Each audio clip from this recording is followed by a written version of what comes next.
Buongiorno a tutti e benvenuti in questo video tutorial. Oggi parleremo di una caratteristica della supervisione dei Lego che la rende davvero flessibile, cioè la possibilità di gestire più impianti, ciascuno con un profilo di accesso differenziato.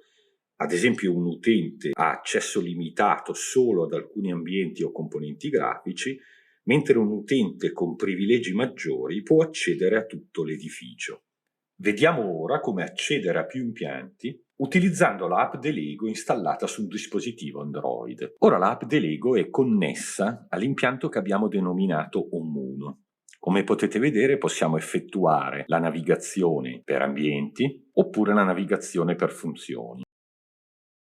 Per poter accedere ad un altro impianto configurato, dobbiamo utilizzare i pulsanti nella barra di stato del sistema operativo Android. Dobbiamo prima fare un tap sul pulsante col triangolino a sinistra e successivamente dobbiamo fare un tap sul pulsante in alto sulla barra. A questo punto approdiamo a un form di configurazione che ci permette di selezionare uno degli impianti che sono stati configurati. Premendo il menu contestuale in alto a sinistra abbiamo accesso anche ad altre impostazioni del supervisore. Per esempio, possiamo entrare in un menu di configurazione in cui possiamo selezionare il lancio automatico, possiamo installare le Certification Authority del server, oppure possiamo effettuare la cancellazione degli archivi di cache.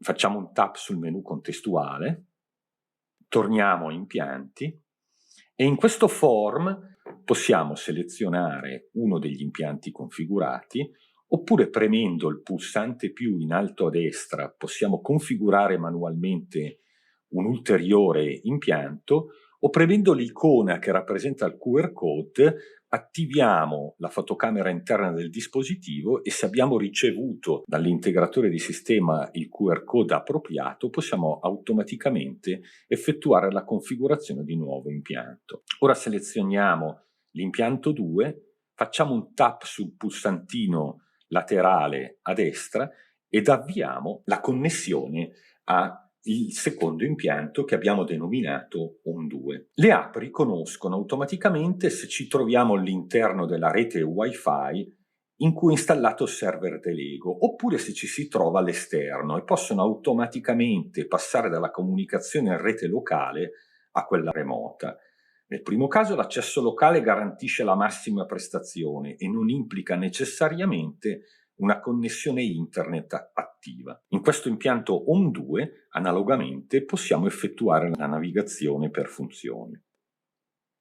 Possiamo ritornare al menu principale e possiamo a questo punto selezionare un terzo impianto che abbiamo denominato Home3. Quindi premiamo la freccetta a sinistra nella barra degli strumenti di Android, premiamo la freccetta in alto a sinistra ed approdiamo al form che ci permette di configurare un terzo impianto.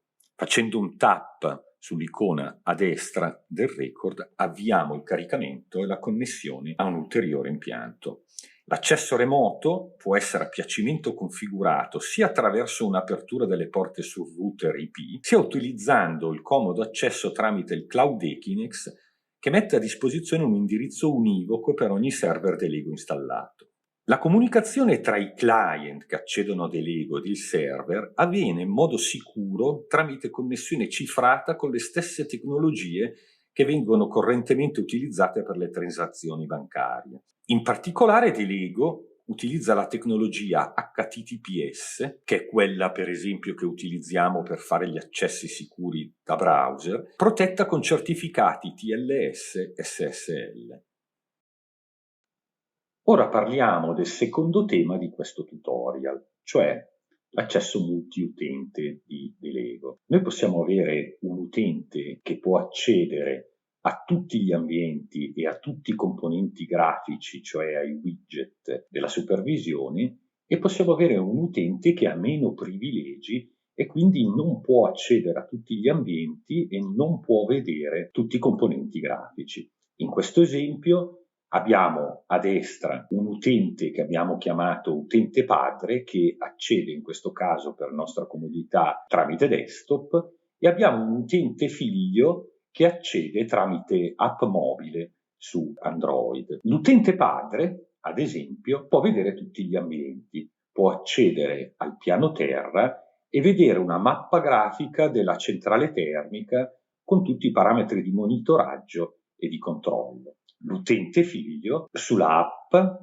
non vede tutti gli ambienti, per esempio vede solo la sala da pranzo e la cucina, ma non vede il vano tecnico. L'utente padre sull'applicazione desktop oppure mobile, con questi privilegi può avere accesso alla centrale termica con tutti i parametri di impostazione che si riferiscono all'impianto. L'utente padre, se accede al soggiorno e seleziona le funzioni tecnologiche, per esempio può visualizzare un parametro importante che riguarda la parte impiantistica, un parametro di monitoraggio e eventualmente anche di comando.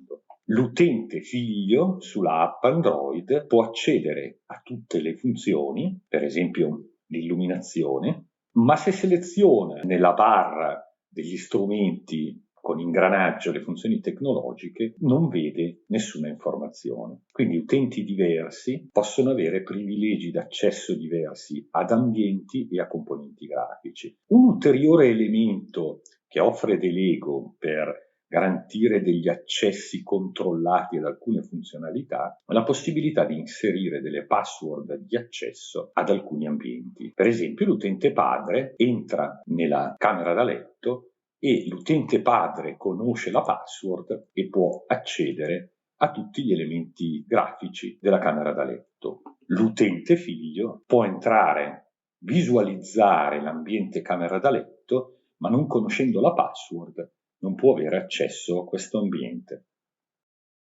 Vediamo ora come generare le funzioni di multiutenza nell'ambiente di configurazione. Per fare questo creiamo l'utente padre. Andiamo nella barra dei menu ad albero, selezioniamo utenti e privilegi, selezioniamo la voce utenti e col pulsante più nella barra di stato in basso creiamo un nuovo utente. Apriamo la scheda nell'ambiente di lavoro, diamo un nome ed introduciamo una password di protezione per l'autenticazione. Ripetiamo la password e chiudiamo la scheda. Il secondo passaggio è di inserire nei gruppi il nuovo utente che abbiamo generato. Selezioniamo nella barra dei menu la voce gruppi, selezioniamo amministratori e apriamo la scheda ed inseriamo tramite trascinamento nella sezione users l'utente che abbiamo appena creato. Chiudiamo la scheda e siamo pronti per generare il QR code per consentire un accesso facile e immediato alla app di supervisione da dispositivo mobile. Per fare questa operazione, nella barra dei menu ad albero selezioniamo la voce Setup, accesso con QR code e nella lista Users generiamo il QR code. Abbiamo la possibilità di salvare questo QR code come immagine e per esempio inviarla via email a chi deve installare questa app. Diversamente possiamo direttamente utilizzare il nostro dispositivo mobile e puntare questo QR code per acquisire le informazioni di configurazione di questo impianto. Ora procediamo con la creazione di un secondo utente figlio. Torniamo alla voce del menu ad albero utenti e privilegi, selezioniamo utenti, premiamo il pulsante più e ripetiamo le operazioni che abbiamo svolto per l'utente padre. Abbiamo creato l'utente padre e l'utente figlio. Per completare la realizzazione di questo nuovo utente dobbiamo associare l'utente figlio a un gruppo di utenti. In questo caso associamo l'utente figlio al gruppo di utenti user. Per questo scopo selezioniamo nella barra dei menu gruppo utenti, user e apriamo la scheda direttamente nell'ambiente di lavoro. Prendiamo l'utente figlio dalla barra dei menu e con un'operazione di drag and drop andiamo a inserirlo tra gli utenti. A questo punto chiudiamo la scheda e abbiamo generato l'utente padre e l'utente figlio. Vediamo ora come configurare i diversi privilegi di questi due utenti. Per fare questo selezioniamo il gruppo amministratori e nella sezione oggetti oggetti, andiamo ad inserire o gli ambienti o i componenti grafici, cioè i widget, che devono avere un accesso esclusivo per gli utenti che appartengono a questo gruppo. Nell'esempio che abbiamo mostrato prima, vogliamo inserire in questa lista di oggetti l'ambiente a mappa grafica che rappresenta la centrale termica. A questo scopo selezioniamo piani, selezioniamo piano terra e questo è l'ambiente mappa che individua la centrale termica. Con un'operazione di drag and drop la trasciniamo all'interno di questa lista e quindi abbiamo ottenuto il privilegio di accesso alla mappa solo per gli utenti amministratori ai quali appartiene l'utente padre.